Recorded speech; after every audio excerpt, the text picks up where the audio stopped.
Welcome to the Slop Farm. Enjoy the video.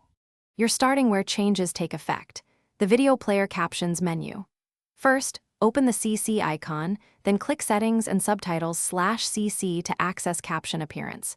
You need to select the language used by Captions so the Appearance option appears.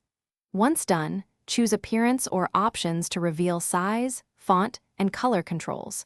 Make sure to keep the player unpaused so you can preview changes immediately. This saves time and shows how size interacts with background contrasts on your screen.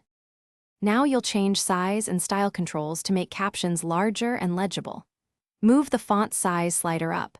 Pick a clear percentage or preset that fits your screen without covering key visuals.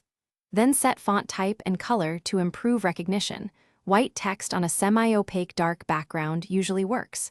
Use edge style and window color to prevent text bleeding into busy footage.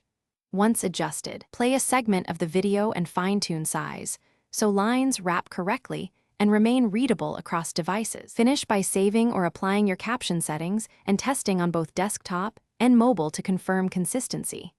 You should also check browser accessibility settings or the YouTube app's caption preferences if changes don't persist.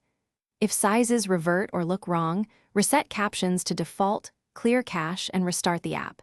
Make sure YouTube is updated. If captions still fail, toggle automatic captions off and back on, or try a different browser to isolate whether it's an app, browser, or device-level issue. Thanks for watching. Consider subscribing if we helped you today.